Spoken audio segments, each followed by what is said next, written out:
Depuis quelque temps, on assiste à une chute spectaculaire du dollar par rapport à la gourde. Le marché des changes est en pleine ébullition. Avec dans le même temps, malgré tout, des disparités marquées dans les taux pratiqués par les différentes banques. Pour essayer d'y voir un peu plus clair dans cet imbroglio, nous avons avec nous ce soir, sur le plateau de Metro News, l'économiste William Savary. Bonsoir William Savary et bienvenue à Metro News. Bonsoir Serge, bonsoir Métropole, auditeurs et auditrices de Métropole, bonsoir à tout le monde. Bon, alors, attaquons directement. Vous avez déclaré que, d'après vous, les interventions de la BRH sont en train de créer une situation d'incertitude et de peur. Hein, ce sont, je crois, les mots que vous avez utilisés, et que cette incertitude et cette peur peuvent influencer le marché des changes. Alors, est-ce que vous pouvez essayer de nous éclairer un peu sur cet aspect des choses? Bon, il faut d'abord qu'on se mette d'accord que la valeur d'une monnaie dépend de la confiance que les utilisateurs de cette monnaie ont dans les institutions qui réglementent cette monnaie. Okay. C'est la première chose. D'une part, dans les institutions qui réglementent, et d'autre part, dans la politique fiscale du pays, dans lequel cette monnaie est en usage. Il faut qu'on se mette d'accord que au niveau de la Banque centrale, il y a une responsabilité légiférée de maintenir la stabilité de la monnaie. Maintenant, cette législation, ou bien ce mandat, ne fait que la Banque centrale soit responsable de la stabilité de la monnaie, non pas de l'infusion de peur dans le marché. Parce que les décisions qui ont été prises récemment ne vont que faire reculer les acteurs économiques du pays. Ce sont les gens qui vont se mettre à l'écart, qui vont faire un retrait et qui ne vont peut-être pas participer au même niveau qu'ils l'auraient voulu. Par exemple, vous prenez le cas de la vente des obligations BRH, les bons du Trésor haïtien. Maintenant, lorsqu'il y a une certaine incertitude, ce sont les mêmes institutions financières, c'est eux qui participent également dans l'acquisition des bons du Trésor, des bons de la BRH, et qui permettent à ce que le taux d'intérêt sur le marché soit plus ou moins stable. Parce que si les acteurs économiques, comme les banques, les compagnies d'assurance, se retirent du marché et que la Banque centrale, ou la BRH, ou le gouvernement haïtien amène sur le marché, présente sur le marché certaines obligations, ou leurs obligations, mais ici, si ces acteurs-là se retirent du marché, mais ce qui peut causer une hausse vertigineuse des taux d'intérêt. Et ceci va se refléter directement à travers le système, dans les hypothèques, dans les prix à la consommation, sur les cartes de crédit, partout, etc., etc. Donc, créer une situation d'incertitude et d'instabilité, vraiment, c'est inviter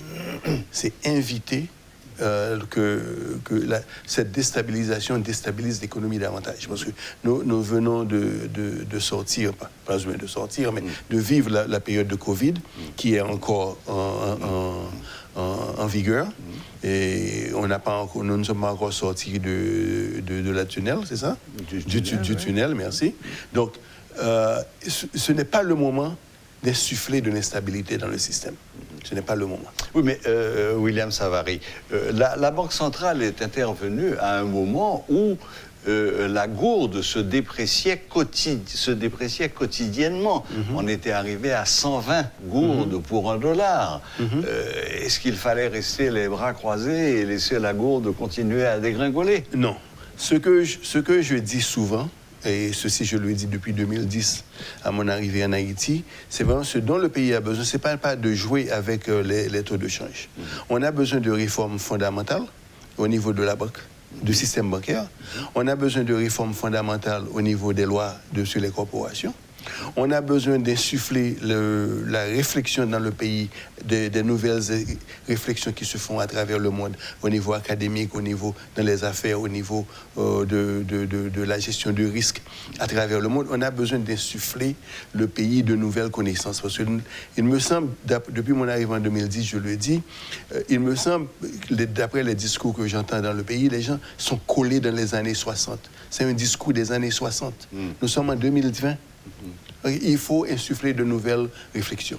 Donc, c'est ce que je dis. Donc, je ne pense pas que... D'ailleurs, il joue avec le taux de change depuis combien d'années ? Depuis près de les 10 dernières années, les 20 dernières années, le taux de change, la gourde s'échangeait contre le dollar entre 40 et 45. C'est resté des années à 48, à 48 par exemple. Mais ce moment de stabilité, il y a eu des efforts qui se faisaient, il y a eu des moments d'insufflage, il y a les investissements étrangers qui venaient. La majeure partie des entreprises que nous avons aujourd'hui, les entreprises étrangères qui sont en Haïti, ce sont des gens qui sont arrivés en Haïti lorsque la période de stabilité de la monnaie était évidente. Okay? Donc maintenant, lorsque vous avez des périodes de fluctuation, ce qu'en la finance on appelle la volatilité, c'est-à-dire l'incertitude de savoir ce que vont réfléchir les gens, comment planifier. Parce qu'un investissement exige l'habilité de projeter sur le futur ce qui va arriver, ce qui va advenir des taux d'intérêt qu'on aura gagnés. C'est ça, oui. Si le taux d'intérêt, si le taux de change, si tout ça ne peut pas rester stable, on va attirer absolument aucun investisseur étranger dans ce pays. On a besoin de stabilité. Et même les gens qui sont dans le pays n'investiront pas. Ils iront investir ailleurs. Là où il y a la stabilité, là où il y a l'assurance, au moins que les fonds placés ne perdront pas de leur valeur. Il y a cet élément d'assurance que les gens cherchent toujours. Très bien.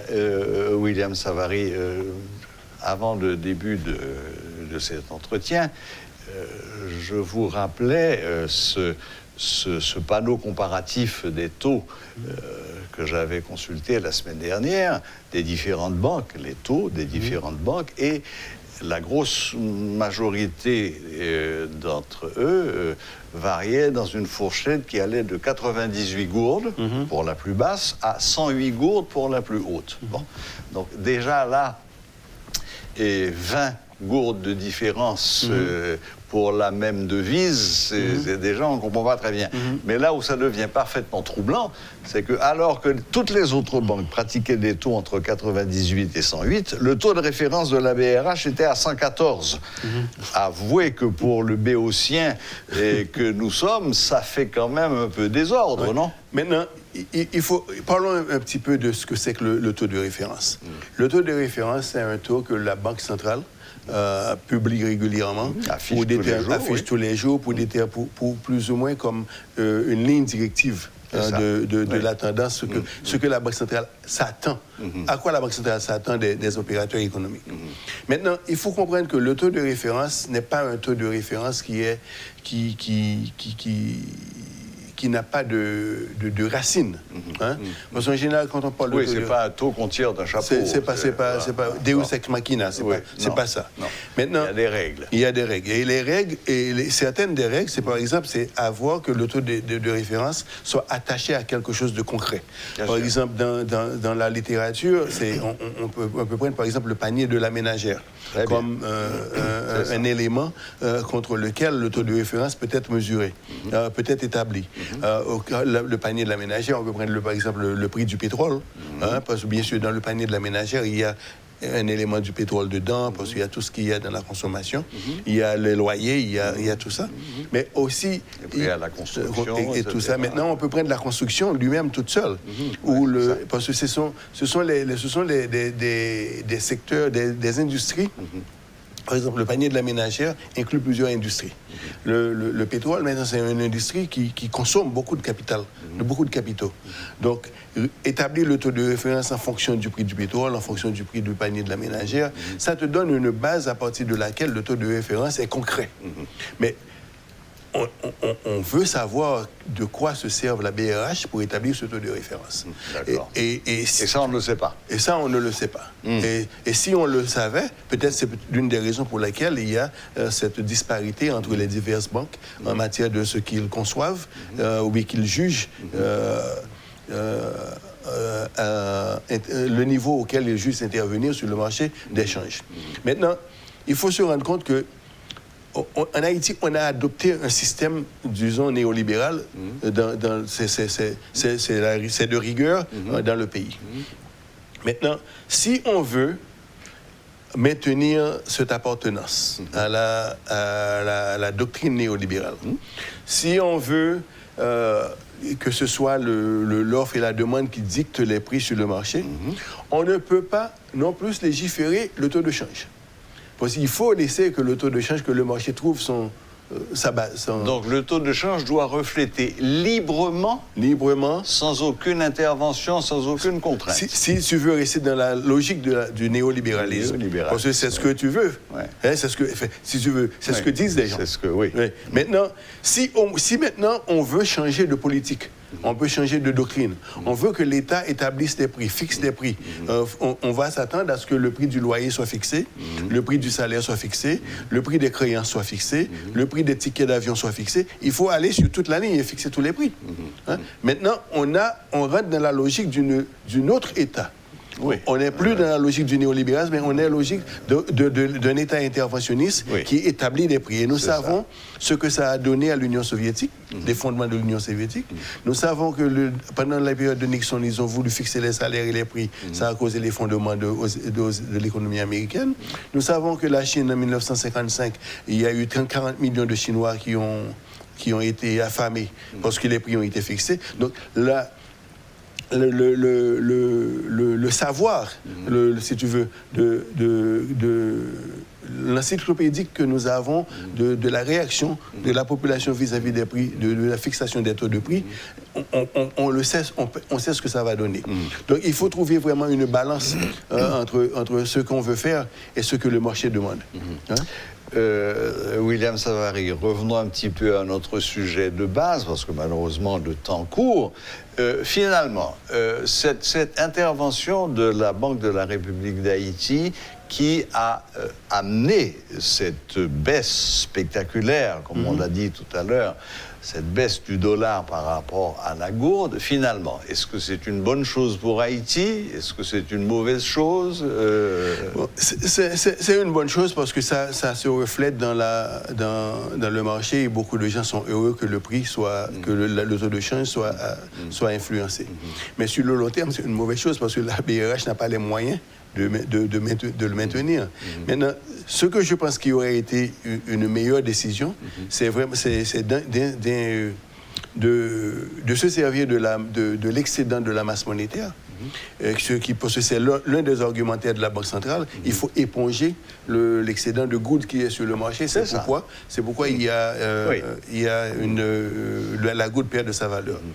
Mais tu sais, en fonction de la nouvelle réflexion qui se fait au niveau académique, au niveau aux États-Unis, en Allemagne, en France et parmi dans les pays de l'euro, c'est qu'on se pose la question, est-ce que l'augmentation de la masse monétaire cause l'inflation? Parce que c'est vraiment l'une des grandes inquiétudes du monde, c'est que l'augmentation de la masse monétaire peut apporter l'inflation et permettre que la dévaluation de la monnaie, la dévaluation des actifs et tout ça et causer l'appauvrissement des gens. Maintenant, la nouvelle réflexion, c'est que si la masse monétaire, l'excédent de la masse monétaire est utilisé pour les investissements, non pas pour la consommation et la corruption. Si cet excédent est utilisé pour par exemple, dans les budgets d'investissement de l'État, et permettre à ce que les investissements se fassent pour qu'ils puissent créer la prospérité, augmenter le salaire, augmenter les valeurs produites et permettre à ce que le commerce connaisse un essor gigantesque. Toujours dans le cadre d'un développement durable. Maintenant, là, on a un développement durable. Là, maintenant, on a la stabilité de la monnaie. Mais ce n'est pas de jouer avec le taux de change. Ça ne va rien résoudre. Donc, parce que si on cherche la stabilité, il faut s'engager dans les investissements, mais assurer bien sûr qu'à l'intérieur des grands secteurs, les industries cibles soient identifiés pour que les investissements porteurs soient faits, pour que la prospérité puisse être créée. Oui.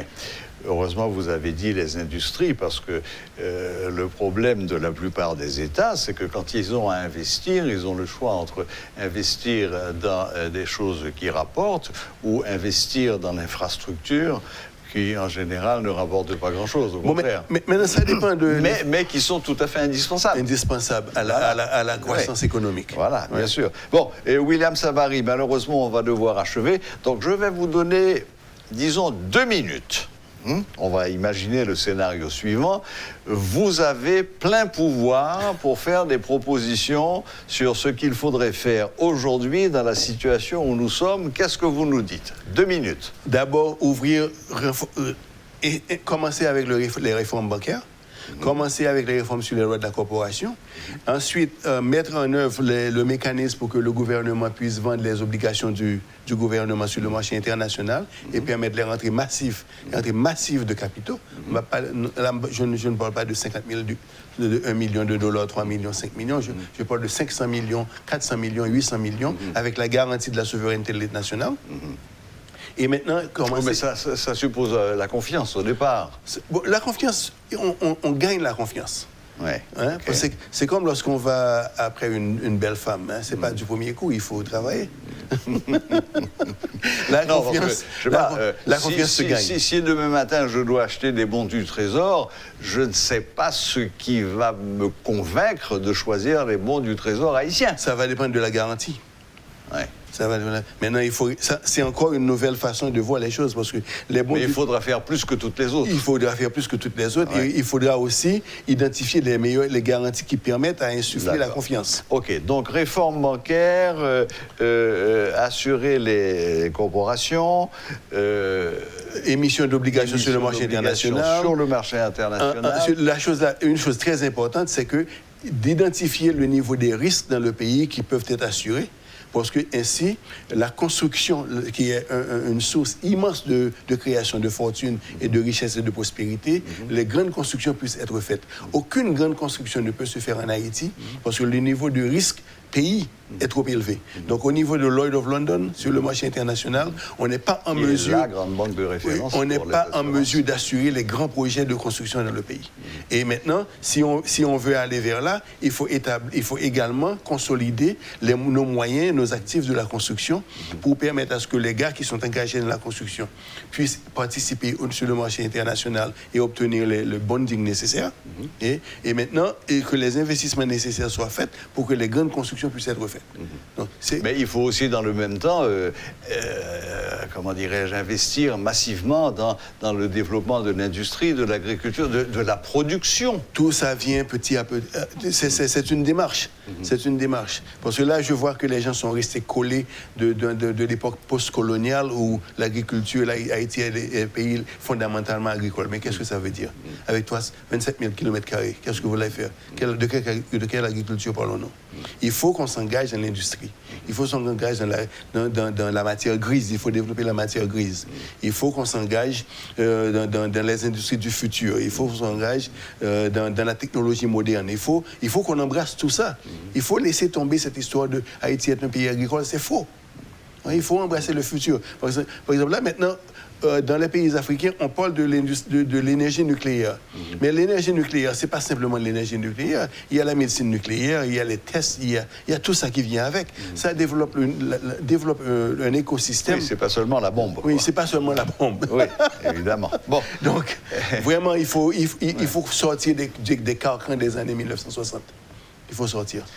Bon, eh bien, là, vous nous promettez un 13e travail d'Hercule, si je comprends bien. Il en a fait 12, là, on est en train de rentrer dans le 13e. Bon, et nous ne serons pas le premier pays à le faire. Le Rwanda. Oui, le Rwanda. J'ai travaillé au Rwanda pendant 2 ans. J'ai vu les débuts, les balbutiements de la renaissance du Rwanda. J'ai vu les balbutiements, par exemple, de la Hongrie. J'ai travaillé en Hongrie pendant 2 ans. J'ai vu les balbutiements du Ghana. Donc, ce sont des pays où j'ai eu à contribuer intellectuellement à la reconstitution de leur pays. J'ai vu tout ça et j'ai participé. Ce que nous avons en Haïti comme défi, c'est pas grand-chose. Il y a les actifs, les actifs ne sont pas de taille, mais la taille dont nous avons suffit pour nous permettre de commencer à le démarrage. Bon, mais écoutez, William Savary, j'espère que vous serez entendu et que peut-être que les propositions et les critiques que vous avez formulées aujourd'hui tomberont dans les bonnes oreilles. Bon, allons, on le souhaite. On le fait depuis 10 ans.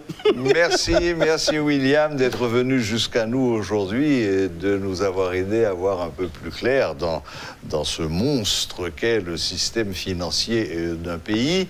Voilà, c'était William Savary, économiste et fondateur aussi du Haitian Stock Exchange, la bourse des valeurs haïtiennes. Bien dit, bien dit. Très bien.